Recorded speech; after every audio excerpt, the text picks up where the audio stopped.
On attend encore une petite minute et nous allons commencer.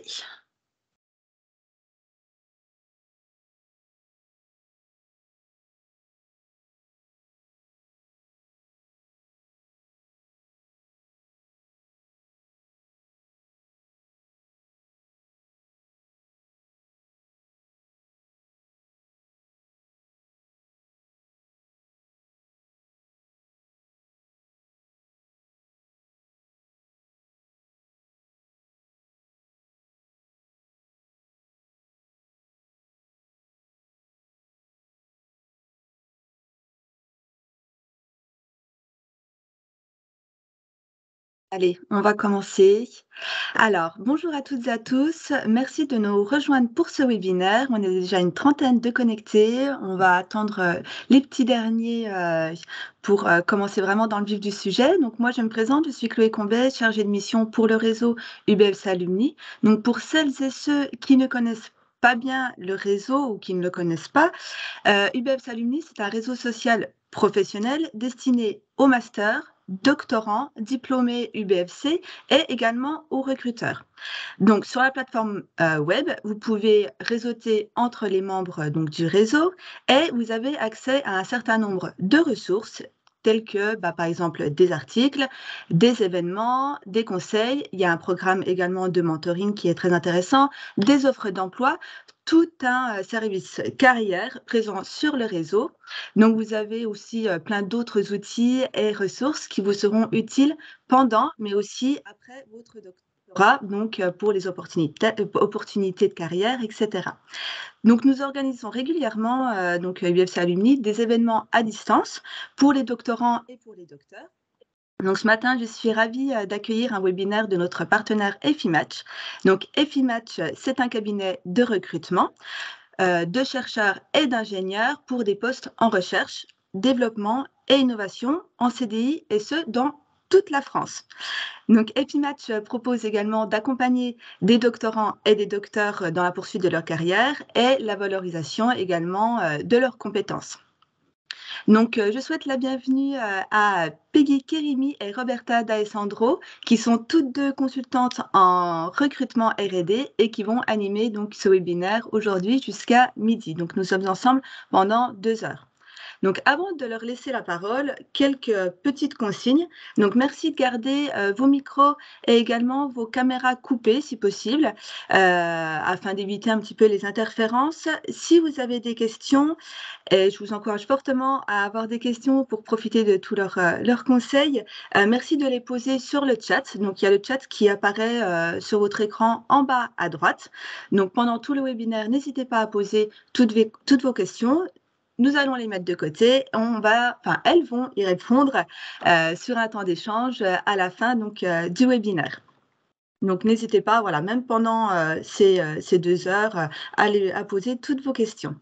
Sachez que le webinaire est enregistré. Il sera disponible d'ici quelques jours sur le réseau UBFC Alumni.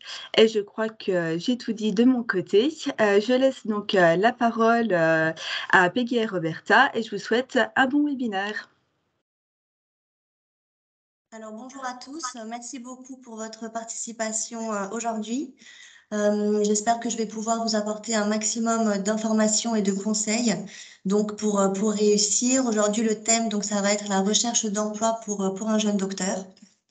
Et on va commencer. Alors, donc, on va avoir une présentation en 3 étapes. Dans un premier temps, on va voir comment on crée son identité en tant que candidat, comment également on établit une stratégie dans la recherche d'emploi. Et bien sûr, on terminera en voyant un peu comment se déroulent les entretiens d'embauche, donc comment on passe à l'action en tant que candidat. Alors, donc comment on crée son identité en tant que candidat? Qu'est-ce qu'un CV? Comment on l'utilise? Et également, quelle est l'importance de l'e-réputation, donc la réputation sur Internet. Alors, comment on fait un CV? Donc, comme vous pouvez le voir ici, on vous a mis un exemple de CV. Évidemment, le CV peut avoir un autre visuel. Vous pouvez trouver des modèles de CV sur Internet. Il y a le site Canva qui est pas mal pour faire les CV. Il y en a plein d'autres également.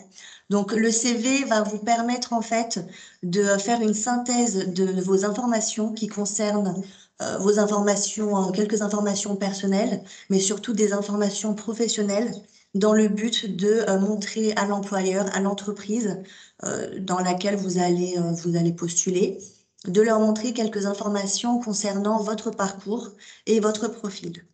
Donc, sur le CV, bien sûr, il y a quelques informations qui doivent impérativement apparaître. Donc, premièrement, ce qui est super important, c'est le titre du CV qui doit apparaître, qui doit être bien dégagé avec un titre qui est un peu plus, d'une plus grande taille que le reste du CV, bien sûr. Et le titre doit indiquer le niveau d'études que vous avez, donc soit docteur, jeune docteur, ingénieur, peu importe, et surtout le domaine d'activité que vous visez. Par exemple, docteur en scientifique, en ingénieur en FPGA, enfin voilà, ça doit vraiment être un titre précis dans le but d'aider l'employeur quand il va recevoir votre CV pour l'aider à bien voir que votre candidature correspond au poste qu'il a actuellement à pourvoir. En tant que recruteur, la première information donc, qu'on regarde sur un CV, ça va être le titre. Également, à côté du titre ou peut-être un petit peu en dessous, ça va dépendre du modèle de CV que vous allez utiliser. Il y aura les informations sur vous, donc votre contact, votre nom, prénom. Donc, vous pouvez y ajouter votre adresse, mais elle n'est pas obligatoire. Ça peut permettre à l'employeur de vous situer, donc de voir dans quelle ville vous êtes, mais vous n'êtes pas obligé de la mettre, ou alors vous pouvez mettre uniquement la ville. Donc, il va également y avoir votre adresse email et votre numéro de téléphone si vous souhaitez être recontacté par le recruteur. Et vous pouvez y ajouter votre âge, mais ce n'est pas non plus obligatoire. Vous pouvez également ajouter votre LinkedIn. On parlera de LinkedIn un petit peu plus tard parce qu'on va voir que c'est une partie assez importante dans la recherche d'emploi. Donc voilà, bien sûr, l'information qui est impérative, c'est votre nom, prénom et surtout un contact pour permettre à l'employeur de pouvoir vous recontacter. Donc, les autres informations qui doivent impérativement également apparaître, c'est bien sûr les expériences professionnelles, les compétences et les formations. Donc, dans la partie formation, on reprend les formations de la plus récente en haut à la plus ancienne. On va mettre les dates, donc les dates de début de formation et les dates de fin en mettant uniquement l'année, pas la peine de mettre les jours et les mois. Donc, on reprend les années, le nom de la formation que vous avez ou que vous effectuez et le nom de l'école également. On prend les formations jusqu'au bac, c'est-à-dire que le lycée, le collège, on ne l'indique pas sur le CV. Ensuite, donc les expériences professionnelles, pareil que les formations, on va les reprendre de la plus récente à la plus ancienne.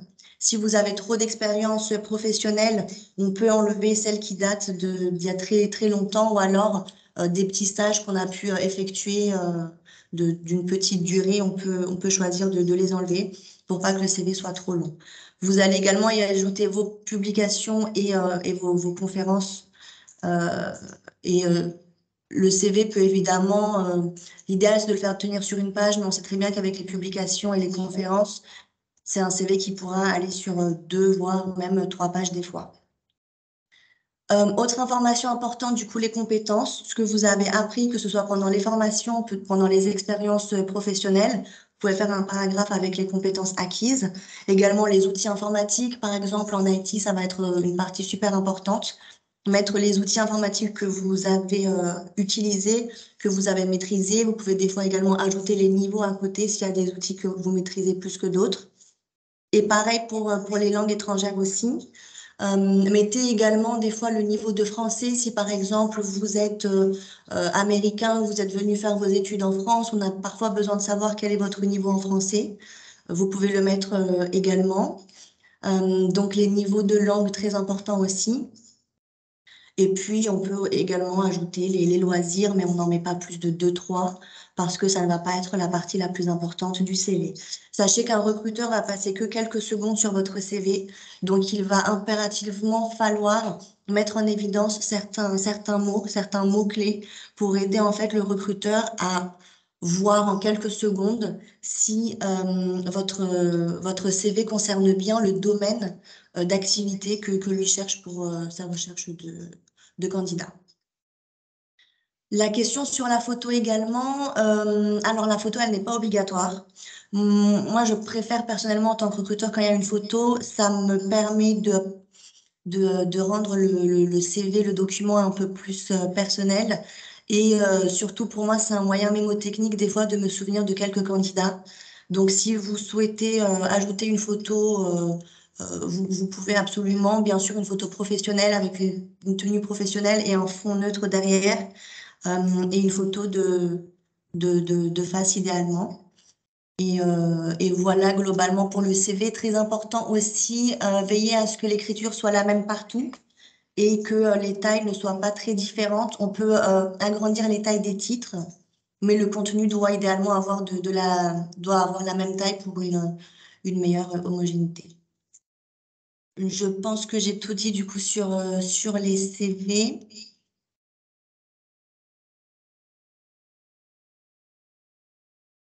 Alors, on va voir maintenant l'importance de l'e-réputation, donc la réputation sur Internet. Ce que vous devez savoir, c'est qu'un recruteur, avant de faire un entretien avec vous ou alors après avoir fait l'entretien avec vous, dans la plupart des cas, il va peut-être regarder sur Google s'il trouve des informations sur vous. Donc, je vous conseille, vous aussi, de taper votre nom sur Google pour voir un peu ce qui ressort. L'idée, c'est bien sûr de choisir les informations qui vont apparaître sur nous, de voir déjà si on est présent sur Google, de voir les informations qui apparaissent. Vous pouvez également voir sur test.fr si on y trouve bien les informations, donc que vous ayez, si vous avez bien passé votre soutenance, si on voit bien ces informations-là, et si c'est pas le cas, de vous rapprocher de votre université. Également, du coup, les réseaux sociaux, que ce soit les réseaux sociaux personnels ou professionnels, voir un peu ce qui ressort comme information sur vous et voir si c'est une information que vous aimeriez que votre recruteur voit également. Et par rapport à LinkedIn, donc LinkedIn, c'est un réseau social professionnel. Et ça va être très important également de mettre sur LinkedIn les informations qui vous concernent.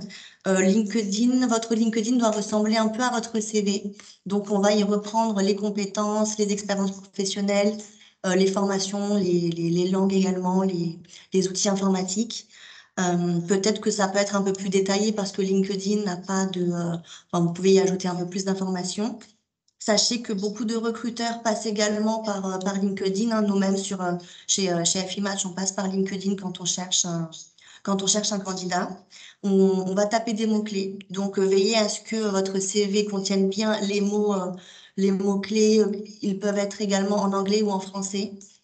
Et essayez de voir un petit peu quand vous faites un compte LinkedIn, de voir peut-être avec le compte de quelqu'un que vous connaissez si vous arrivez bien à apparaître sur LinkedIn et quelles sont les informations qui apparaissent. LinkedIn peut également vous permettre de candidater. On va le voir un peu plus tard pendant la présentation, comment vous pouvez candidater sur LinkedIn. Mais il est très important, je pense, d'être présent sur LinkedIn et qu'il y ait quelques informations sur votre parcours, sur vos expériences professionnelles pour aider le recruteur à voir si vous pouvez être un candidat qui peut être intéressant pour un poste qu'il a à pourvoir. Alors, donc, on a vu le CV, on a vu ce qu'est la réputation sur Internet. Maintenant, on va donc voir comment on établit une stratégie pour la recherche d'emploi. On va voir comment on peut identifier les opportunités, comment on peut bien sûr soi-même créer les opportunités et comment et quand on se positionne. Alors, comment on identifie les opportunités? Premièrement, je pense que ce que vous devez faire, c'est tout d'abord vous poser les questions de quel type de poste je cherche, quel type de poste je veux avoir, dans quel secteur, dans quelle ville. Est-ce que je veux uniquement un poste en France, en Europe ou peut-être à l'international? Est-ce que je veux travailler dans une start-up, dans une PME, dans une entreprise internationale? Ça, c'est vraiment des questions que vous devez vous poser et également vous demander ce que vous ne voulez vraiment pas. Comme ça, quand vous allez être sur les sites internet où vous allez postuler, les entreprises qui vont faire partie ou les critères qui vont faire partie des choix que vous ne voulez pas avoir, vous pourrez rapidement les éliminer. Ça va vous permettre de postuler de manière un peu plus précise. Et également, quand vous allez être contacté par des entreprises, peut-être que dès que l'entreprise va faire sa présentation, si c'est des critères que vous, d'entreprises au sein desquelles vous ne souhaitez pas travailler, ça va vous permettre de faire votre choix de manière plus rapide. Donc, demandez-vous bien ce que vous voulez et ce que vous ne voulez pas avant de postuler au sein d'un poste. Ça va vous permettre de gagner un peu de temps.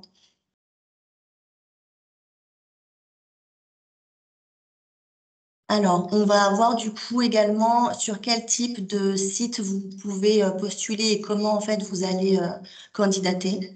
Il y a plusieurs manières de le faire. Donc, il y a les sites d'emploi, comme vous pouvez le voir donc dans la présentation, on a cité quelques noms. Il y a des sites d'emploi sur lesquels vous pouvez directement postuler.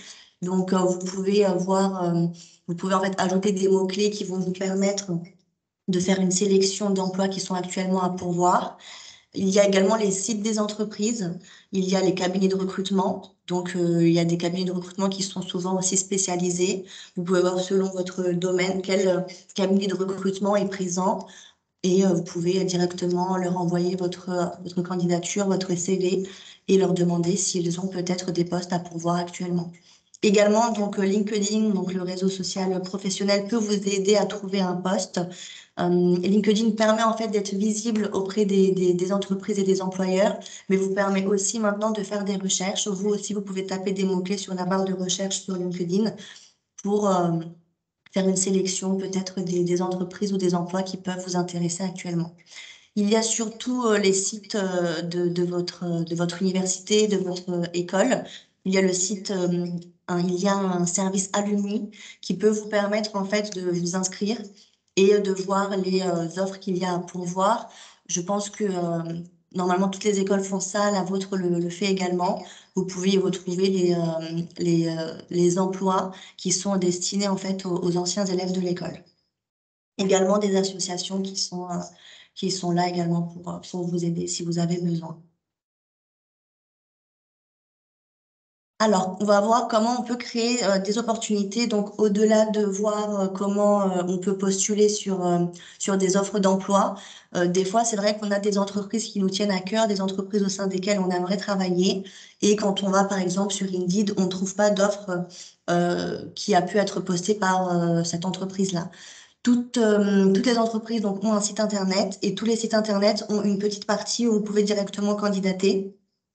Ça peut s'appeler recrutement ou peut-être que ça s'appelle différemment. Vous verrez, normalement c'est à la fin de chaque site internet et vous pouvez directement envoyer une candidature spontanée. Donc, la candidature spontanée, évidemment, peut-être que l'entreprise dans laquelle vous allez candidater ne va pas avoir un poste à pourvoir tout de suite, mais si votre candidature les intéresse, si vous avez un CV qui peut être intéressant, ils vont le garder et peut-être qu'ils vous recontacteront un peu plus tard quand un poste pourra se libérer. Donc, ça va quand même vous permettre de vous faire connaître auprès de ces entreprises-là. Donc, voilà, faire une sélection des entreprises qui nous tiennent à cœur, aller postuler directement dans ces entreprises-là. Également, voir des fois le nom de certaines personnes qui travaillent dans ces entreprises pour les retrouver sur LinkedIn, pour les ajouter, pour voir qui travaille dans les ressources humaines, qui sont les managers qui sont en train de recruter, pour quel poste. Vous pouvez les rajouter. Donc, c'est vrai que LinkedIn, ça permet de rajouter des personnes que vous ne connaissez pas directement dans votre vie de tous les jours, mais donc des recruteurs, des entreprises, pour avoir un contact avec eux. Nous, chez FI Match, on reçoit des fois sur LinkedIn des candidatures spontanées de personnes qui nous disent: bonjour, voici mon CV, est-ce que vous cherchez quelqu'un dans ce domaine-là? Ou alors, j'ai vu cette offre d'emploi sur votre site, est-ce qu'elle est toujours à pourvoir? Voici mon CV. Et en tant que recruteur, c'est toujours plaisant quand il y a un candidat qui vient directement vers nous et qui s'intéresse à notre entreprise. Donc LinkedIn, voilà, plus vous allez avoir bien sûr de personnes dans votre réseau LinkedIn, plus ça va vous permettre d'être visible. Si par exemple sur votre LinkedIn, vous avez plein de personnes et que vous allez par exemple faire une publication, alors mettre en ligne votre CV, il y a des gens qui vont commenter, qui vont vous partager, qui vont liker et ça va leur permettre de faire diffuser votre CV au sein de leur réseau également. Et du coup, il y a plusieurs personnes qui vont pouvoir accéder à votre CV et qui vont pouvoir peut-être vous envoyer un message pour vous proposer un échange pour un poste. Également, participer à des conférences, du coup à des événements dans votre secteur.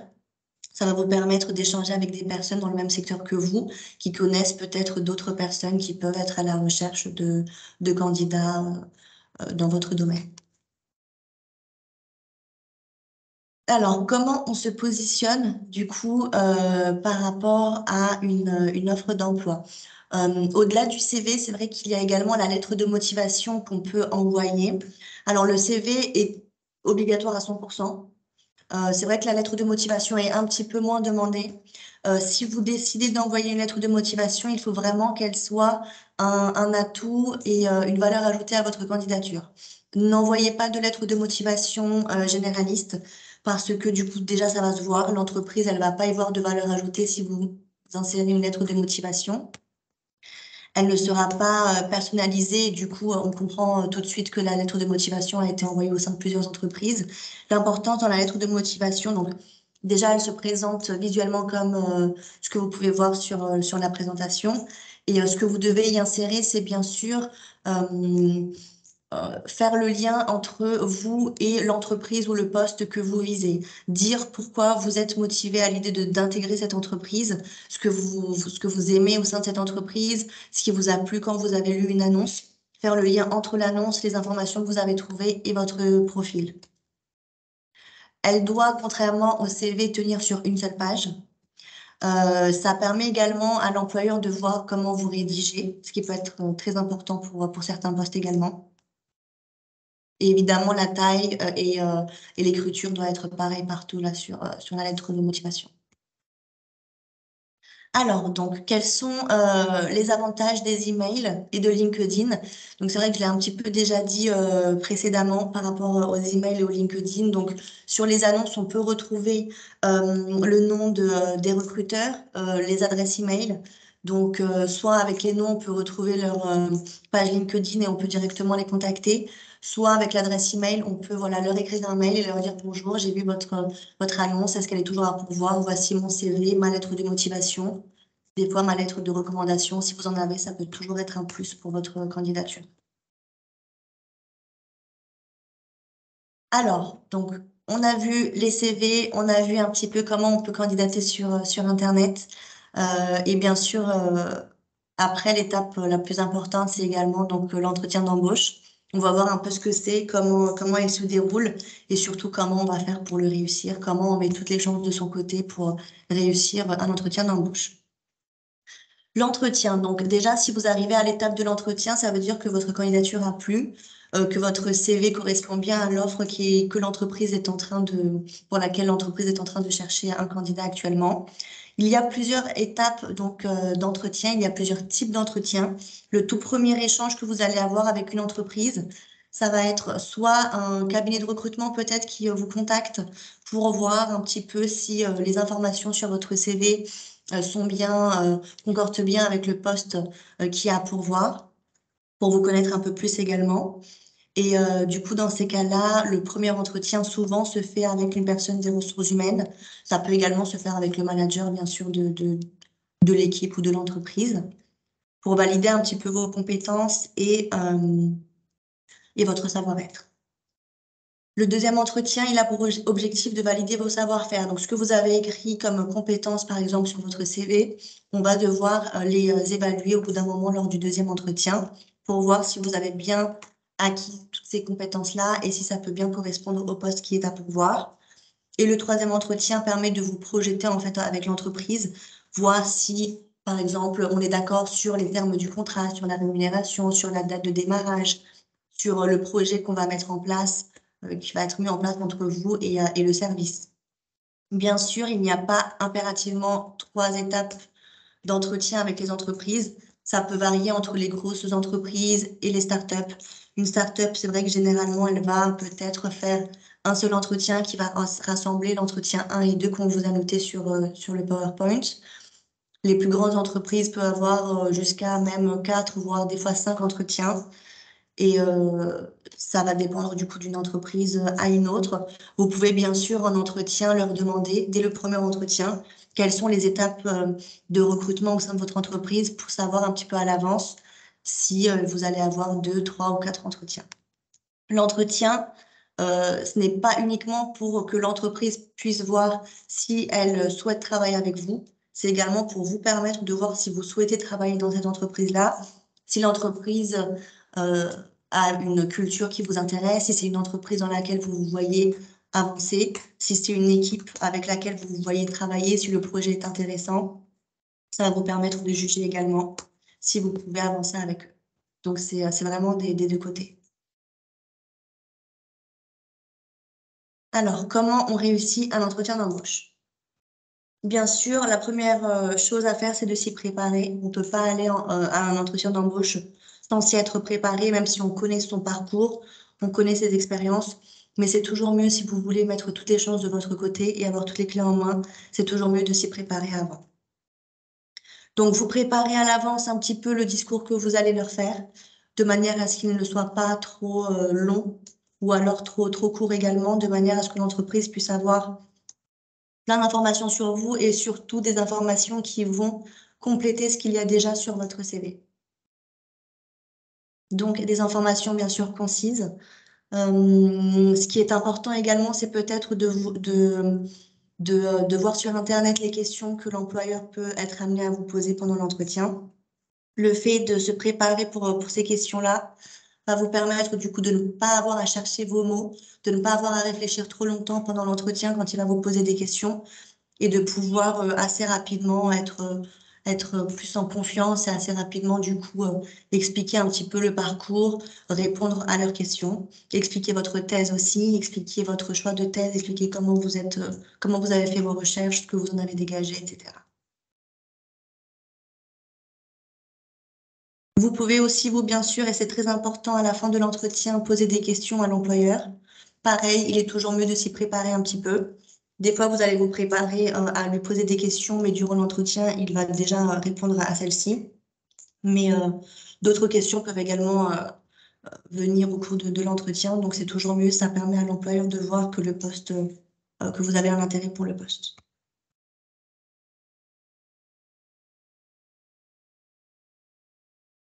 Alors du coup, après s'être préparé bien sûr, à l'entretien d'embauche, il y a la partie donc, le jour J, hein, quand on est à l'entretien, comment on s'habille, si c'est un entretien en visio, si c'est un entretien en présentiel. Par rapport à la tenue vestimentaire, bien sûr, il faut que ce soit une tenue professionnelle, que ce soit en présentiel ou en visio. Étant donné que vous n'avez pas encore les codes vestimentaires de l'entreprise, le premier jour, on met toujours une tenue vestimentaire professionnelle.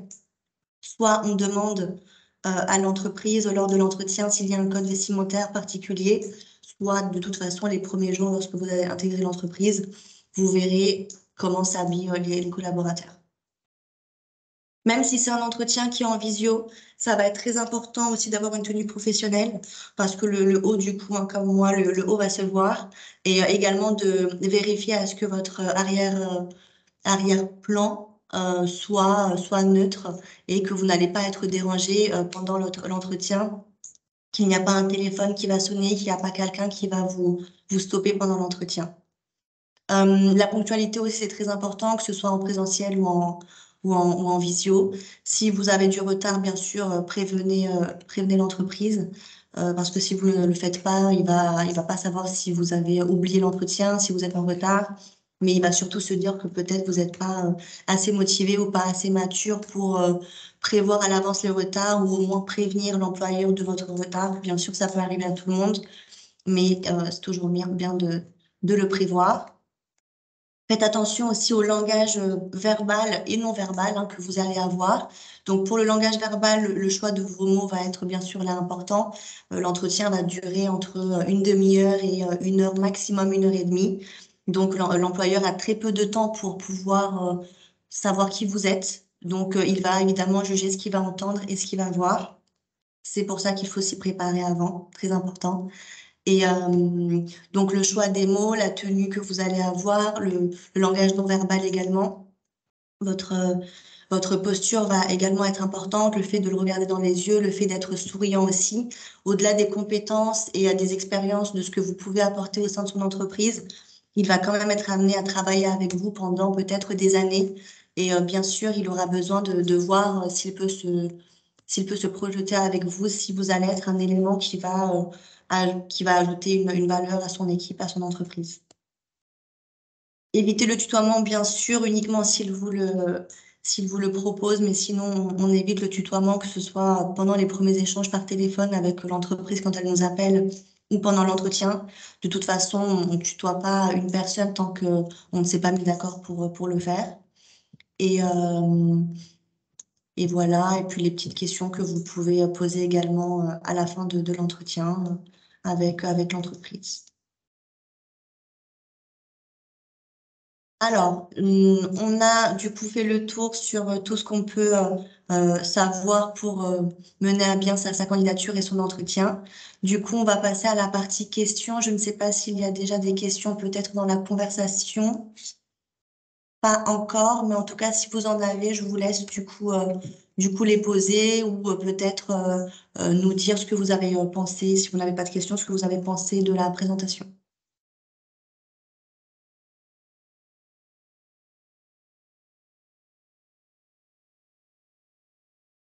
Alors effectivement, on n'a pas encore de questions. Merci Peggy pour ton intervention et toutes tes explications. Ah, on a une question de Candice. Quelles sont les questions les plus fréquemment posées en entretien?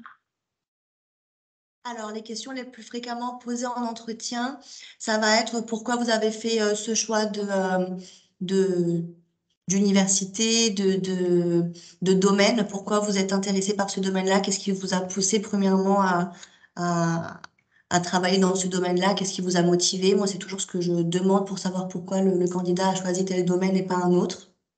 Ça me permet également de le connaître un peu plus.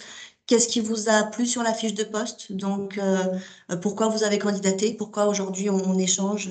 Pourquoi vous avez candidaté? Ce qui vous a plu, ce que vous avez compris aussi de la fiche de poste. Euh, Après, il y a des questions, c'est vrai il y a des questions où ils peuvent aller un petit peu plus loin. Pourquoi choisir votre candidature et pas celle d'un autre? Il y a bien sûr la question des qualités et des défauts. Vous pouvez également vous préparer. Roberta, je ne sais pas si tu as peut-être des questions que tu poserais en entretien. C'est vrai que moi, au-delà du parcours et des expériences, j'essaye de pas aller plus loin. Mais c'est vrai qu'il y a des recruteurs qui vont essayer de pousser un peu plus pour voir comment réagit en fait le candidat face aux questions. Ouais, la plus classique qu'on peut préparer, en fait, c'est toujours ça, hein, je dirais le secret, c'est vraiment la préparation. Donc, la plus classique, ce sera toujours présentez-vous. Ça, à mon avis, vous n'y échapperez pas. Et c'est à ce moment-là, en fait, vous pouvez éviter aussi pas mal d'autres questions.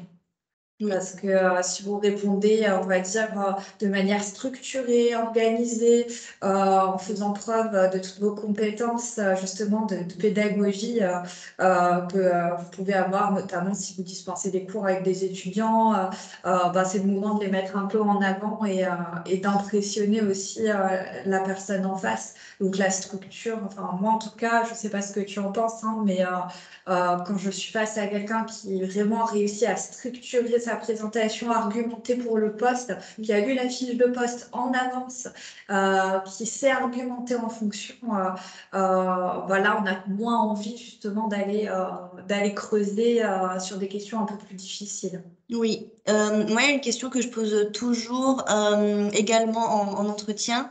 C'est par exemple quand un candidat a le choix entre plusieurs entreprises, qu'il me dit qu'il a effectué des entretiens au sein de plusieurs entreprises, je lui demande toujours sur quels critères il va se baser pour faire son choix final. Et ça va me permettre de voir en fait ce qu'il va privilégier. Est-ce que ça va être la rémunération? Est-ce que ça va être les missions? Est-ce que ça va être la taille de l'entreprise pour un peu le connaître, mais bon, étant donné qu'on a un cabinet de recrutement, ça nous facilite pour savoir sur quel poste, du coup, on va le positionner si on en a plusieurs à lui proposer, mais surtout de voir, en fait, comment il va faire sa stratégie. Ouais, complètement. C'est vrai que Tu la moi, poses toi aussi? oui, Oui, oui, oui, c'est vrai que c'est quelque chose que je pose souvent en entretien. Et c'est vrai que ça donne en fait une analyse différente de la personne. C'est vrai que, enfin, que les questions, elles sont jamais posées non plus au hasard. Et vous êtes écouté dans ce que vous dites, juste pour voir aussi si ça peut correspondre avec les valeurs de l'entreprise. Si vous nous dites que c'est le salaire et que voilà, l'entreprise, on sait qu'elle a un budget un peu serré, bon, on va se dire, bon, bah, ça va peut-être pas être possible. Si vous nous dites, ben, c'est le télétravail, voilà, je veux faire 100% de télétravail, ben, le problème, c'est que l'entreprise, elle veut 3 jours de présentiel. Enfin, toutes ces choses-là, en fait, elles vont avoir un impact. Et c'est un peu comme des mathématiques, je crois. Il y a une équation qui se fait entre ben, vous, vos attentes et les attentes aussi des entreprises qui recrutent. Est-ce qu'il y a d'autres questions Après, il peut y en avoir plein, hein. Il y en a Voilà. sur Internet. Oui, alors c'est vrai que nous, on demande en fait aux candidats directement la fourchette de salaire et c'est vrai qu'il y en a des fois qui nous disent, bah écoutez, j'ai pas du tout réfléchi. Donc, bien sûr, pour le salaire, soit vous vous renseignez sur Internet auprès des personnes qui ont effectué à peu près les mêmes études que vous au sein de votre école, au sein de votre entourage. C'est toujours important d'avoir une fourchette de salaire en tête.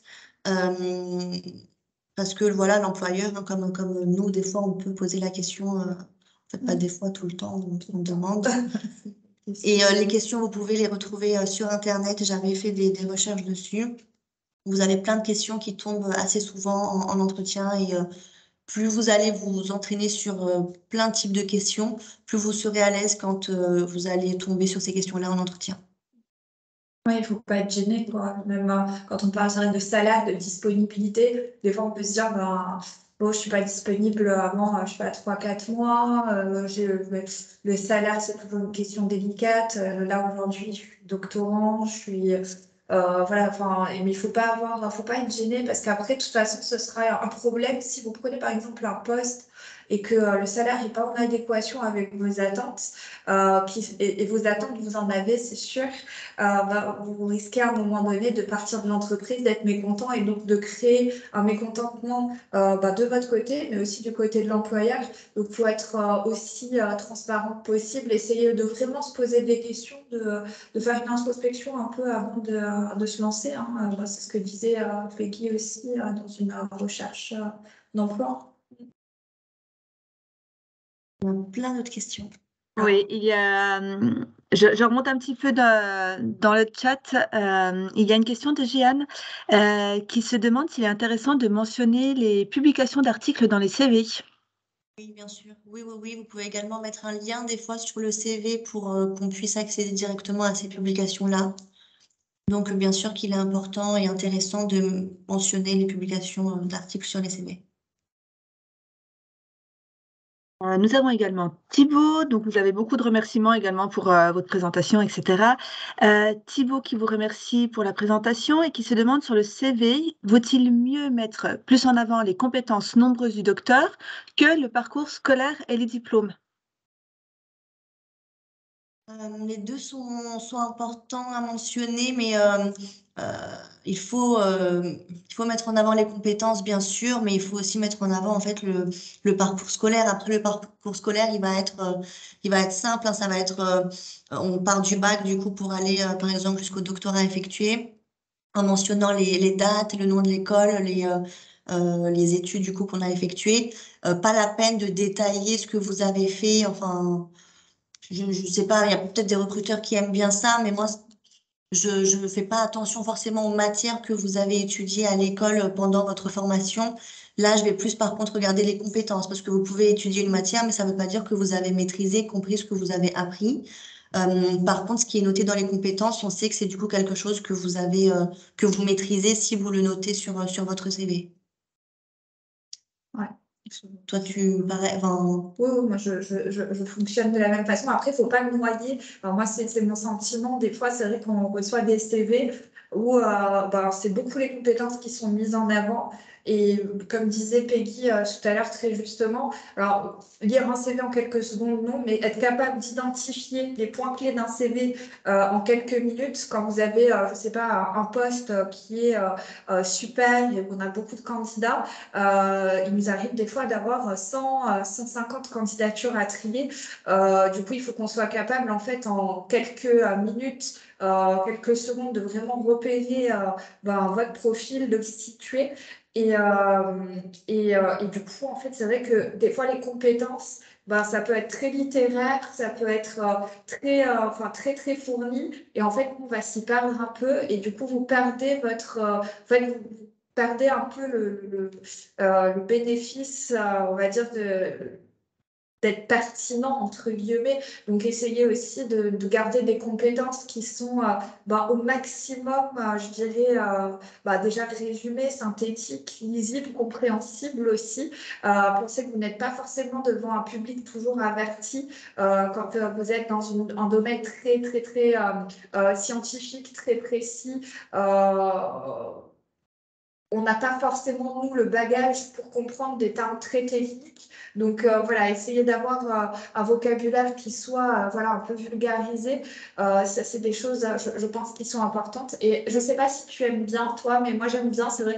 Alors, bon, je vous dis, ce n'est pas forcément le cas de tous les recruteurs, et des candidats non plus d'ailleurs, mais la graduation. Alors, moi, c'est vrai que ça, c'est quelque chose qui m'aide. Oui. Par exemple, quand je veux savoir si quelqu'un parle anglais, alors oui, il y a le BULAT et il y a le TOEIC, alors ça c'est super, mais même si vous n'avez pas forcément ce type de certificat, juste 5 étoiles et vous mettez 3 étoiles par exemple, là on sait votre niveau d'expertise et ne vous sous-estimez pas parce que ça peut porter à préjudice.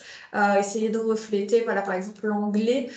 Souvent, les personnes elles mettent un petit score et ensuite on se rend compte quand on les teste qu'en fait elles parlent très bien anglais. Donc voilà, faut rester un peu dans une approche employeur qui est de savoir, par exemple pour l'anglais, qu'est-ce qu'on a besoin de savoir. On a juste besoin de savoir que vous êtes capable de tenir une conversation professionnelle en anglais. Pas besoin de se dire, vous pouvez lire du Shakespeare en anglais, ça va pas vous être demandé.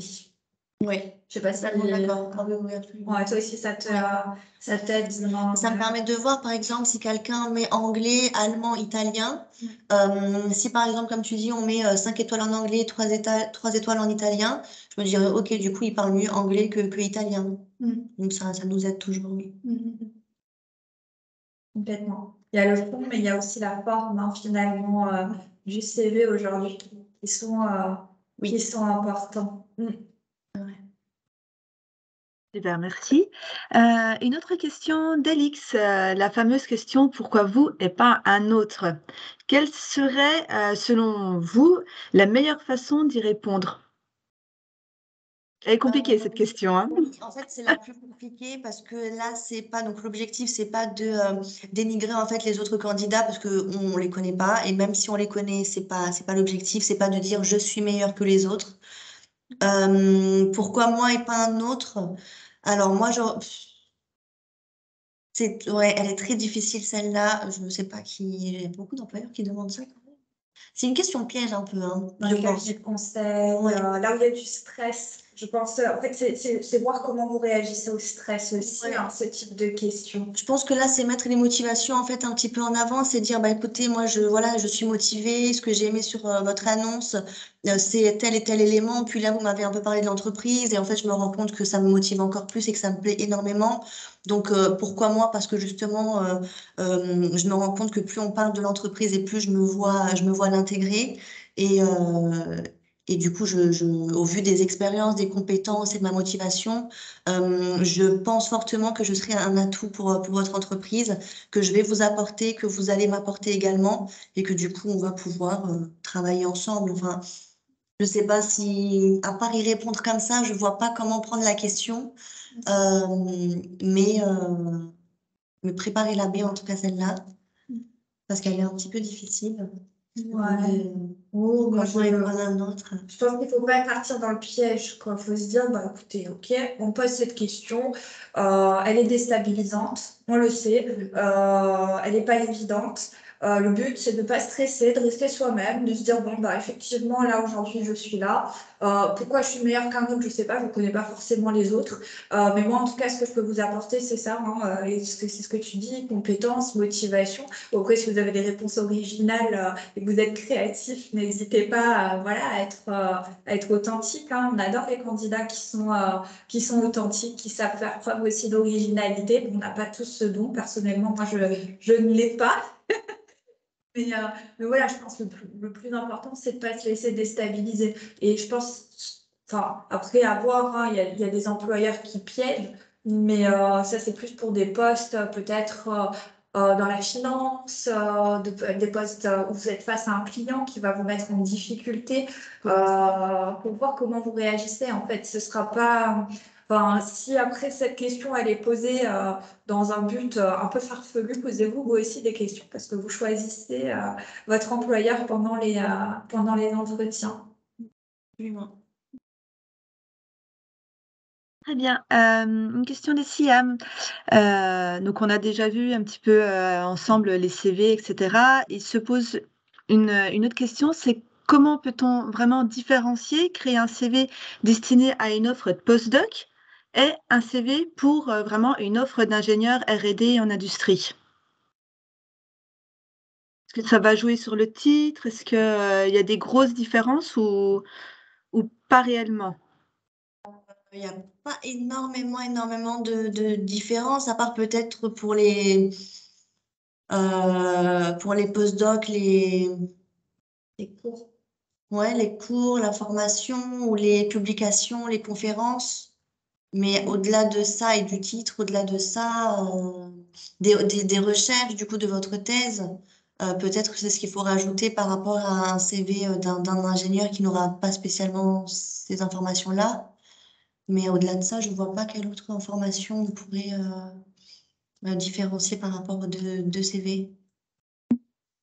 Peut-être par rapport à, enfin, est-ce qu'on a bien compris la question par rapport est-ce que vous voulez dire par exemple quand vous postulez un postdoc et quand vous postulez au sein d'une entreprise, c'est ça, faire deux CV, un peu un CV académique et un CV entreprise. Je sais pas, moi je sais. Oui, je ne sais pas si Siam, peut-être vous pouvez un petit peu nous donner des précisions sur la question. J'ai peur d'avoir N'hésitez pas à peut-être pas prendre tout la compris. parole. Alors, bon, vous m'entendez? Oui. Bah, en fait, c'est ça, quand je trouve, parce que là, je suis un petit peu perdue, je viens de soutenir ma thèse et je ne sais pas encore ce que je veux faire. Est-ce que je veux partir continuer dans la recherche et faire un postdoc ou basculer directement dans l'industrie, parce qu'il y a plein d'offres aussi d'ingénieurs R&D.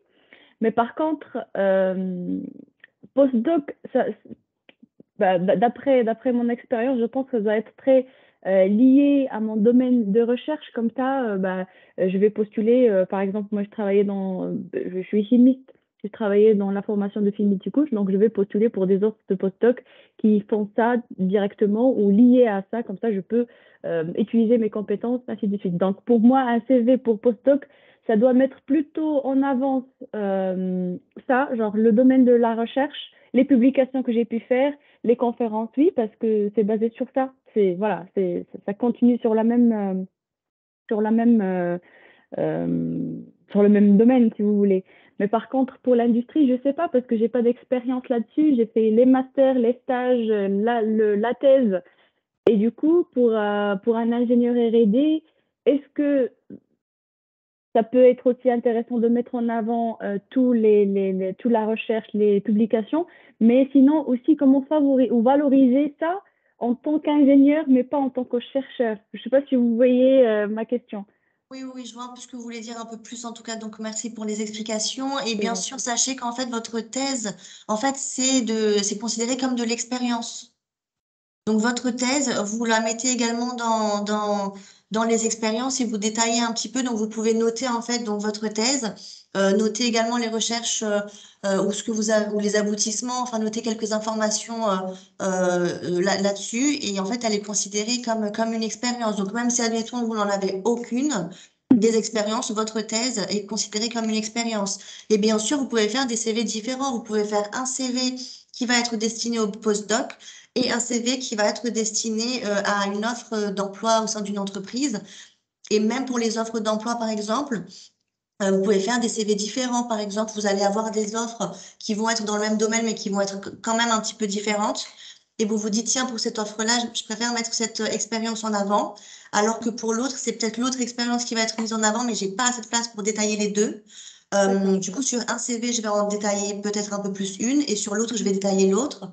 Et le titre également du CV, il peut faire référence à l'offre d'emploi. Le titre du CV peut être changé un petit peu d'un poste à un autre. Donc, les CV, bien sûr, vous pouvez en faire plusieurs et utiliser du coup les CV selon les offres d'emploi auxquelles vous vous postulez. Et autre chose que j'ai un petit peu en fait oublié de dire tout à l'heure par rapport aux expériences et vous me le rappelez maintenant, donc merci. Des fois, on peut avoir plein d'expériences et on sait pas, on se dit oh là là, mais je vais jamais avoir de la place pour mettre tout ça. Bien sûr, on va faire le choix des expériences qu'on va mettre sur le CV. On va mettre la dernière expérience en général, l'expérience la plus longue, l'expérience la plus significative, l'expérience qui va concerner en fait le domaine. Si j'ai fait un stage au sein d'un supermarché en 2013, je vais pas écrire des lignes dessus, alors qu'après j'ai travaillé dans une entreprise peut-être pendant 2 ou 3 ans. Après, si j'ai vraiment aucune expérience et que c'est ce stage-là la seule expérience que j'ai, c'est pas grave, je mets le stage comme expérience et là je vais détailler beaucoup plus ce que j'ai appris pendant ce stage-là, qu'est-ce qui m'a en quoi il m'a servi, qu'est-ce qu'il m'a appris sur moi-même, qu'est-ce que j'ai apporté à l'entreprise. En fait, vous allez détailler les expériences selon l'importance que l'expérience a eue dans votre parcours. Et pareil à l'entretien, vous pouvez pas parler pendant l'entretien de toutes les expériences que vous avez eues, sinon l'employeur, il va un peu en avoir marre ou alors il va s'endormir. Mais du coup, voilà, détaillez bien, parlez bien des expériences qui concernent le domaine, qui sont les plus significatives, qui sont les plus longues. Et si vous n'en avez pas, eh bien, vous détaillez les petites expériences que vous avez. Ça va dépendre des cas de chacun. Je ne sais D'accord. pas si avec ça, ce que j'ai dit avant, on a un peu répondu à votre question. Ouais, c'est super. Ouais. J'ai juste une dernière question par rapport à ça, par rapport au titre du CV. Est-ce que on a, moi je suis docteur, mais du coup, est-ce qu'on a le droit, en mettant juste docteur, par exemple, dans le domaine précis, ou on a aussi le droit de mettre ingénieur R&D? Je sais, par rapport à l'offre d'emploi, par exemple, si je postule pour un postdoc, c'est meilleur de mettre docteur en chimie, etc. Mais par exemple, pour un poste d'ingénieur dans une entreprise, en industrie, est-ce qu'on a le droit de mettre aussi ingénieur? Mais voilà, Vous je sais avez pas. le droit de mettre aussi ingénieur, mais après, le fait de postuler au sein d'une entreprise et en R&D et de mettre docteur, ça va pas être pénalisant pour vous. D'accord. Ça va pas être pénalisant. Donc, Mhm. vous pouvez quand même mettre docteur également pour une industrie dans laquelle vous allez postuler. Après, si vous préférez mettre ingénieur en R&D, Mhm. il y a aucun problème. Il faut juste que le titre concerne le poste que vous allez, pour lequel vous allez candidater. Vous D'accord. pouvez même mettre docteur ingénieur. Ah non. Ah, ok, Ah oui, ça marche. docteur ingénieur, oui. Ah, ouais, c'est vrai que c'est un terme que je l'entends de plus en plus souvent. Alors, je l'ai découvert il y a quelques mois. Et c'est vrai que moi-même, je n'avais pas réalisé qu'on faisait une différence si importante parce qu'une fois qu'on arrive à un doctorat, bon, c'est vrai que ça a été une question qui a été soulevée lors d'un congrès, notamment autour justement de l'employabilité des docteurs. Et la question, c'était est-ce que c'est un avantage finalement d'avoir un diplôme d'ingénieur avant? Et pourquoi pas? Et puis de toute façon, à partir du moment où vous postulez à un poste d'ingénieur R&D, vous pouvez mettre docteur ingénieur. Mhm. Comme ça résout le problème. Oui. D'accord. Ok, ça marche. Merci beaucoup. C'est gentil, merci. Oui, merci à vous. Candice Chailloux, qui est chargée de la valorisation du doctorat à UBFC, confirme également, elle est d'accord avec Siam, hein, pour la candidature à un postdoc, il faut appuyer sur l'expérience de recherche, les publications, colloques, ainsi que le réseau construit dans l'écosystème de recherche durant la thèse. Et elle met une petite attention sur le terme docteur-ingénieur, qui concerne plutôt les titulaires de diplômes d'ingénieur qui se sont ensuite lancés dans une thèse. Voilà, juste une intervention de Candice. Est-ce qu'on a d'autres questions? Oui, question de Amina. Bonjour, comment peut-on connaître la fourchette du salaire dans le marché du travail de la R&D pour un docteur si jamais le recruteur pose la question? Je dirais principalement sur Internet, il y a des sites sur lesquels on peut trouver les fourchettes de salaire dans les domaines d'activité. Ouais, à part sur Internet, je sais pas si il y a un autre endroit où tu peux te référer sur les fourchettes de salaire. Oui, oui, en demandant aux gens de vos labos, en essayant de trouver un peu par rapport à votre secteur d'activité, à votre domaine d'expertise. On va pas vous mentir, il y a forcément une différence. En fait, c'est le salaire, c'est toujours une question d'offre et de demande en fonction, est-ce qu'il y a beaucoup de candidats pour une offre? Est-ce qu'on est sur un marché qui est plutôt en tension ou comme par exemple, hein, c'est pas un secret dans l'informatique où aujourd'hui, il y a peu de profils par rapport aux besoins du marché, donc forcément les salaires montent. C'est bien d'avoir un peu une idée de ces tendances-là. Donc ça, je pense qu'à travers votre réseau, à travers votre école doctorale, à travers les différents événements auxquels vous participez, vous pouvez déjà avoir une idée. Et ensuite, Glassdoor, ça marche bien aussi. Glassdoor, oui. Si vous postulez dans une grande entreprise, vous regardez à peu près pour ce titre de poste, combien ils payent. Ça peut vous donner déjà un ordre d'idée par rapport à l'entreprise elle-même. Et puis aussi, par rapport au marché, vous pouvez comparer, prendre quelques entreprises de taille moyenne, de taille grande, et ça vous donnera un ordre d'idée sur les salaires pratiqués sur le marché. Et après, n'oubliez pas de valoriser votre doctorat, hein, parce qu'aujourd'hui, on parle aussi d'un avantage pour les entreprises qui vous recrutent via le statut de jeune docteur. Bon, bien sûr, on ne peut pas miser à 100% sur ça parce que on vous emploie pas que pendant 2 ans, on vous emploie pour une période indéfinie et je pense que les employeurs espèrent longtemps, donc on ne peut pas proposer des salaires complètement incohérents, mais en tout cas, c'est certainement un atout, je pense, dans la négociation salariale. Oui, après, le salaire va aussi dépendre de la ville dans laquelle vous postulez. Peut-être qu'à Paris, ils vont pas être les mêmes pour un même poste que dans une autre ville, par exemple. Mais c'est à prendre en compte aussi. Et d'ailleurs, pendant que nous parlons de salaire, est-ce qu'il vaut mieux attendre que la personne nous parle du salaire ou est-ce que le candidat peut mettre en avant, est-ce qu'il peut poser lui-même la question? Et est-ce que si par exemple le recruteur pose la question, est-ce qu'il est possible de répondre un petit peu plus tard par mail, par exemple, en disant: «Voilà, j'ai besoin de réfléchir» ou est-ce qu'il vaut mieux vraiment se préparer à cette question et avoir déjà sa fourchette bien précise en tête? Alors, donc premièrement, est-ce qu'on pose la question? Est-ce qu'on attend qu'on nous la pose? Alors, évidemment, il vaut mieux attendre que l'employeur parle directement du salaire. On va pas dès les premières minutes de l'entretien dire: «Alors, je serai payé combien?»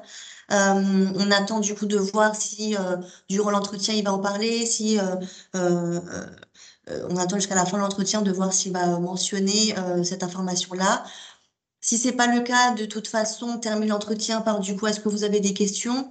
Je pense que du coup là, le candidat peut se demander, on peut se dire: «OK, donc il m'a pas parlé du salaire, je vais pouvoir lui poser la question». Moi, je vois pas de mal, à ce qu'on pose la question à ce moment-là de l'entretien, donc à la fin de l'entretien, quand on se rend compte qu'il en a pas parlé, je vois pas de mal à ce qu'on en parle, c'est pas du bénévolat, on travaille pour bien sûr un salaire, et c'est important de savoir, combien on va être payé pour, plein de projets qu'on peut avoir à côté aussi.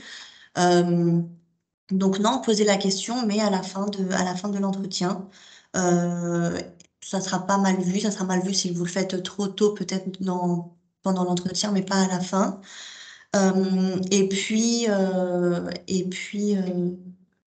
L'autre question, c'était quoi déjà? C'était oui. Enfin, est-ce que, on peut Oui. répondre un peu plus tard par mail ou est-ce qu'on attend vraiment de nous une fourchette clairement? Non, non, non, vous pouvez répondre plus tard par mail. Pendant l'entretien, surtout le premier, vous allez avoir plus d'informations qui vont compléter les peu d'informations des fois qu'il y a sur une fiche de poste. Vous pouvez très bien dire, écoutez, alors au vu des éléments que vous m'avez communiqués sur le poste, sur l'endroit, sur euh, les jours de télétravail qu'il peut y avoir, sur peut-être un déménagement que je vais devoir prévoir, sur plein d'éléments qui peuvent du coup euh, faire en sorte que vous allez avoir besoin d'un peu plus de temps pour réfléchir. Vous pouvez très bien dire à l'employeur, alors est-ce que vous pouvez me laisser peut-être 2 jours pour que je me renseigne un petit peu plus et pour que je puisse vous donner vraiment un salaire ou une fourchette de salaire qui va vraiment refléter ce que je souhaite avoir. On préfère ça que donner un salaire pendant l'entretien et changer ce salaire-là au fur et à mesure des entretiens parce qu'on le voit aussi et ça c'est mal vu par contre. Moi, je préfère l'entretien qu'on me dise, écoutez, là, j'y avais réfléchi avant, mais c'est vrai qu'au vu des éléments que vous m'avez donnés, j'aimerais bien avoir peut-être un peu plus de jours pour revenir vers vous et vous donner une rémunération exacte ou une fourchette que j'aimerais avoir, que me dire aujourd'hui j'aimerais être payé tant et au bout de 2 semaines me dire ah mais non en fait moi j'aimerais être payé tant. Et voilà, donc oui, bien sûr, il vaut mieux prendre un petit temps de réflexion avant. Après, la rémunération, il n'y a pas que le salaire brut annuel que vous allez avoir, hein, et ça, c'est le salaire, mais la rémunération, elle englobe plein de choses. Ça englobe les primes, ça englobe une partie variable, ça englobe les avantages au sein de l'entreprise. Il y a plein de choses à voir aussi. Donc, si lors de l'entretien, vous demandez à l'employeur, alors je veux avoir cette fourchette et qu'il vous donne peut-être quelque chose d'un petit peu inférieur, moi, je vous conseille de quand même voir peut-être jusqu'à l'entretien avec la personne qui travaille dans les ressources humaines pour voir en fait qu'est-ce que ça comprend réellement. Parce que la rémunération et le salaire, c'est pas la même chose. La rémunération, c'est tout ce qui va être ajouté en fait au salaire et que vous allez recevoir à la fin du mois ou alors les avantages également que vous pouvez avoir même sur une année par rapport aux primes par exemple. Donc voilà, après, s'il y a un trop grand écart entre ce que vous voulez et ce qu'ils vous proposent, là, bien sûr, à vous de voir si ça en vaut la peine, si les missions sont également intéressantes ou non. S'il y a des évolutions de salaire, il y a des entreprises qui vous disent aujourd'hui, moi, je peux vous proposer tant, mais par contre, il y a des belles évolutions dans les années à venir de salaire, et ça peut être intéressant aussi. Je sais pas si Roberta, tu veux ajouter Pas du tout. Non. Non, non, c'est bon. Voilà, j'espère avoir répondu. Mm. Une autre question, peut-on refuser de répondre à une question qui nous semble inappropriée, type âge, vie perso, enfant, etc. Et justement, comment ne pas répondre en fait? Oui, bien sûr, vous pouvez. Alors, l'employeur, normalement, n'a pas le droit de poser certaines questions. Hein. Il y a des questions qui sont interdites. On n'a pas à vous demander si vous êtes marié, si vous avez des enfants, si vous êtes célibataire. D'ailleurs, des fois, je le vois, la mention sur un CV, vous n'êtes pas obligé de le mettre. Donc, l'employeur, normalement, n'a pas le droit de poser ce genre de questions-là. Après, s'il le fait, bien sûr, alors, à vous de voir si vous souhaitez y répondre ou pas. Mais vous avez bien sûr la possibilité de dire que vous ne souhaitez pas y répondre. Après, le truc, c'est de comment le dire. Ça va être plus important la manière dont vous allez le dire que finalement ce que vous allez dire. Donc, faites bien attention à la manière dont vous allez le dire, à pas vous énerver, à pas montrer à l'employeur que en fait vous avez peut-être mal pris la question ou de vous fermer directement. Vous pouvez moi, par exemple, j'aurais répondu, bah, écoutez, je vois pas en quoi cette information-là va changer le travail que je vais faire au sein de votre entreprise. Donc, si vous êtes d'accord, j'aimerais bien la garder pour moi. Et peut-être que si on est amené à collaborer ensemble, vous aurez la réponse hein, au fur et à mesure du temps. Mais aujourd'hui, je vois pas en quoi cette information-là va vous permettre de faire un choix entre un autre candidat et moi. Donc, par rapport à la vie personnelle, par exemple, par rapport à l'âge, en général, l'employeur, avec les études après bac, il peut compter, hein, il peut savoir à peu près quel âge vous avez. Et l'âge aussi, hein, vous pouvez dire, je vois pas encore mon âge peut influer sur le travail que je vais faire. Mais le dire de manière sympathique avec un sourire, ça passe toujours un peu mieux. De dire gentiment que vous ne souhaitez pas répondre à cette question parce que vous ne voyez pas en quoi ça peut changer l'opinion qu'il aura sur le travail et le projet que vous allez mener ensemble. Oui, oui. si tu veux rajouter. Faut connaître ses limites, hein, de toute façon. Et Ouais. puis, en fait, vous êtes en entretien, mais c'est double. C'est-à-dire que l'entretien, il sert à évaluer un candidat, mais ça aussi à évaluer une entreprise. Est-ce que vous avez envie de répondre à une question, je sais pas, hein, par exemple, si vous comptez avoir des enfants dans les prochaines années, quelles sont vos préférences, je sais pas, religieuses. On rentre, en fait, il y a une frontière, hein, aujourd'hui, et ça, c'est à vous de déterminer vraiment les limites. Il y a des limites qui sont, comme Peggy dit, qui sont légales, où l'employeur n'a pas le droit de venir sur ce terrain-là. S'il le fait quand même, ben là, faut quand même se poser la question, quoi. Pourquoi il pose cette question? Quel est le but de cette question? Et est-ce que je suis prêt à accepter ça ou pas? Et ça, c'est quelque chose aussi, je pense, qui est personnel par rapport à vous, à votre histoire. On n'a pas tous des seuils de tolérance qui sont les mêmes. Maintenant, je pense que c'est des questions aujourd'hui qui de moins en moins sont posées, en tout cas, je l'espère. Non, c'est sûr que c'est toujours posé, mais en tout cas, essayer de toujours y répondre de manière élégante. Comme ça va plutôt mettre mal à l'aise l'employeur qui se dira, ah mince, j'ai peut-être loupé un candidat qui pouvait être bon, mais j'ai pas posé la bonne question. Donc, ouais, toujours y répondre en gardant son calme, avec le sourire et en montrant à la personne que non, vous n'avez pas à répondre à cette question-là. C'est vrai que des fois aussi, on a des personnes, elles ne sont pas formées aux entretiens. Vous avez des dirigeants d'entreprise qui, on travaille beaucoup avec des startups, par exemple. Vous n'avez pas forcément de service RH. Vous n'avez pas forcément une structure, on va dire, qui soit un peu comme dans les grands groupes. Alors, dans les grands groupes, je doute très fortement qu'un jour, vous posez cette question. Maintenant, dans des startups, des fois, c'est fait de manière bienveillante, entre guillemets. Ah, tu as quel âge, pour essayer de créer du lien, mais ça, il faut le ressentir aussi. Après, si ça vous dérange, je pense que la personne, elle peut aussi comprendre qu'elle est allée trop loin, mais peut-être qu'elle n'est pas avertie, en fait, aussi de ce cadre légal. Alors, ça peut paraître fou, mais... Oui, non, des fois, il y en a qui ne savent pas quelles questions ils peuvent ne pas poser. Voilà, ils ne sont pas formés pour ça. Nous, on le sait parce que bon, forcément, on est en RH, on fait du recrutement, c'est notre métier. Mais voilà, faut aussi essayer de comprendre pourquoi cette question et dans quel contexte elle est posée, quoi. Très bien. Autre question d'Amon. Lorsque l'entretien se termine, le recruteur pose souvent la question, avez-vous justement des questions à nous poser? Donc on a vu qu'on pouvait parler du salaire, des avantages, ce genre de choses, mais quel autre type de questions est-ce qu'il est possible de poser au recruteur et l'entreprise? Alors, vous pouvez poser des questions, par exemple, par rapport aux missions, mais vous les avez déjà normalement sur la fiche de poste. C'est vrai qu'en général, des fois, le recruteur, il va répondre à toutes les questions. Peut-être que vous aviez noté sur une feuille et vous vous dites à la fin, mince, j'ai rien à lui demander. Vous pouvez lui demander une journée type. Vous pouvez lui demander les membres de combien de personnes combien il y a de personnes dans son équipe, quel est le rôle de chacun, comment ils fonctionnent ensemble. Vous pouvez leur demander plein de types de questions par rapport à l'équipe, par rapport aux missions, par rapport à l'entreprise. Après, s'il a vraiment, vraiment, vraiment répondu à tout, moi, j'ai une question. Je vais vous donner un petit secret. C'est sûr s'il répond vraiment à ça, c'est vraiment dommage.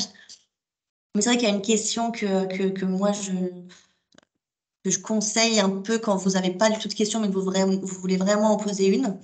Vous pouvez en fait renvoyer la balle vers lui, entre guillemets, en lui disant sur quels critères vous allez vous baser pour faire votre choix final de candidat. Et comme ça, il va vous expliquer un peu comment il va faire son choix final. Ça va être par rapport aux expériences, par rapport plutôt à la personnalité du candidat. Et là, du coup, ça va vous aussi vous apporter des informations sur où est-ce que vous vous situez du coup par rapport à tout ça. Donc, ouais, moi, c'est la question que je conseille quand il a vraiment répondu à tout. Je sais pas si tu as des questions comme ça qui... Ouais, juste de regarder l'interlocuteur. En fait, en fonction, c'est les RH, c'est le salaire, c'est la culture d'entreprise, c'est les possibilités D'évolution. d'évolution, de transformation. C'est le moment aussi voilà, d'avoir un peu plus d'informations. Si c'est un directeur, forcément, lui, sa vision, c'est la stratégie, le développement économique de l'entreprise. Donc, si vous montrez qu'en fait, vous arrivez aussi à vous positionner en fonction de votre interlocuteur, c'est toujours bénéfique pour vous. Donc, un directeur qui, lui, est sur une vision d'entreprise, une stratégie. Question de stratégie, ça marche bien. Manager, c'est toujours l'équipe. Je pense, voilà, vous pouvez avant chaque entretien, alors ça, je ne sais pas si vous le faites ou pas, mais regardez les profils LinkedIn des gens. Ça en dit pas mal sur leur parcours. Qu'est-ce qu'ils ont fait comme études? Est-ce qu'eux-mêmes sont docteurs? Est-ce qu'ils ne le sont pas? Est-ce que vous avez des relations communes? Enfin, toutes ces choses qui, en fait, peuvent aussi donner un peu de matière à discuter et à aller au-delà un peu d'un entretien formel, de créer aussi du lien. Et ça peut être une source d'inspiration aussi pour commencer à préparer des questions en fonction de vous, de vos intérêts, parce que vous avez besoin en fait d'avoir certaines informations pour savoir si vous voulez ce poste ou non. Et aussi un peu de manière, on va dire, stratégique qui va intéresser la personne. Parce qu'un directeur, par exemple, d'un centre R&D, si vous lui demandez s'il y a des formations en anglais au sein de l'entreprise, il ne saura peut-être même pas vous répondre, quoi. Donc voilà, toujours adapter un petit peu. Oui, oui, vous pouvez aussi voir, lui demander par exemple au début, quand vous allez intégrer l'entreprise, est-ce qu'il y a une période de passation? Est-ce qu'il y aura, vous allez être en binôme avec quelqu'un? Est-ce que, comment en fait comment il prévoit votre démarrage au sein de l'équipe et de l'entreprise? Ça aussi, vous pouvez voir s'il n'y a pas encore répondu, en tout cas, oui. Mais j'aime bien le secret, en tout cas. Ouais, c'est plus un secret. Les critères, c'est pas mal. C'est vrai que ça renvoie un peu de difficulté dans l'être. C'est vrai qu'à chaque fois, moi, quand j'étais candidate et que je posais cette question, il y avait Ah oui, ok. Et en fait, il réfléchissait, du coup, il se disait, ah, j'avais pas pensé à ça. Du coup, j'aime bien les voir galérer. Ok. Nous avons également une question de Mustapha qui demande quelle est la cire et est-ce que cela a un effet sur le salaire attendu? Le crédit d'impôt recherche, je pense. Ça, oui. Je pense qu'il parle de ça, oui. Ouais. Et du coup, il se demande si il y a un effet sur le salaire ou pas. Oui et non. Moi, je répondrais à cette question de cette manière-là, dans le sens où oui, effectivement, le crédit impôt recherche aujourd'hui, je ne sais pas si vous êtes tous familiers, c'est un dispositif qui a été mis en place par l'État français pour justement booster la recherche et permettre aux entreprises, via un crédit d'impôt, de récupérer certains frais. Ces frais-là regroupent aussi des frais de personnel. Donc, quand vous employez des personnes sur la R&D, vous pouvez être remboursé en partie ou en totalité sur leur salaire. Donc, il faut savoir qu'un jeune docteur, donc une personne qui vient d'obtenir son doctorat ou qui a un doctorat en tout cas et qui va signer son premier CDI aura un statut particulier qui est celui de jeune docteur, qui est encadré en fait par une législation et des lois qui vont permettre en fait aux employeurs de récupérer 100% du salaire sur les 2 premières années. Donc c'est un avantage fiscal très très avantageux qui va permettre aussi une belle employabilité aux docteurs parce que c'est 2 années gratuites entre guillemets de salaire. Maintenant, est-ce que ça a un impact? Oui, certainement, parce que si vous travaillez dans une start-up, que vous avez besoin de lancer des projets, que vous avez des investissements, mais pas encore de produits à vendre, par exemple, forcément, des avantages fiscaux liés au CIR sont juste énormes et salvateurs. Et ça va permettre aussi d'offrir une rémunération qui est celle du marché, voire peut-être légèrement au-dessus.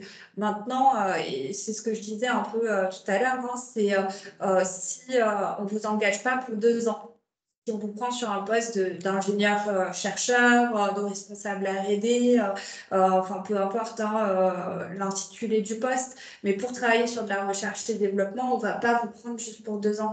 Donc méfiez-vous aussi de quelqu'un qui va vous proposer, je sais pas, des salaires exorbitants.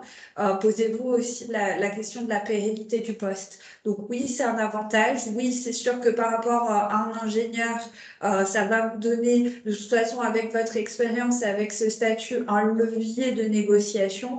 Mais c'est vrai que souvent, en entretien, quand je pose la question du salaire, alors on me dit oui, mais bon, moi, je suis jeune docteur, alors voilà, je veux tant, enfin, et des fois des salaires qui sont trop élevés. Ça reflète pas forcément une très bonne image parce que enfin de vous dans le sens où vous voulez tirer bénéfice finalement d'un avantage de l'entreprise. Enfin voilà, moi je dirais en fait il faut juste trouver le bon salaire qui correspond en fait à votre diplôme, qui correspond avec votre parcours, qui correspond à l'entreprise.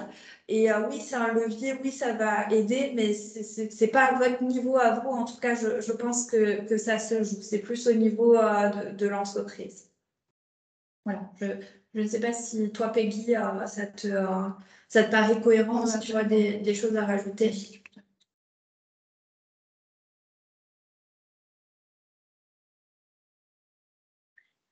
Alors, dans le chat, nous n'avons plus de questions. On vous laisse quelques secondes. Si des fois vous avez des dernières questions à poser, profitez-en. Profitez-en, profitez-en. En attendant, je vous mets dans le chat le lien du groupe EFIMatch. Vous pourrez retrouver des informations sur ce site. N'hésitez pas à aller faire un tour. Vous avez plein de ressources dessus. Est-ce que vous souhaitez partager un autre lien peut-être ou un lien ressource qui vous vient en tête comme ça pour...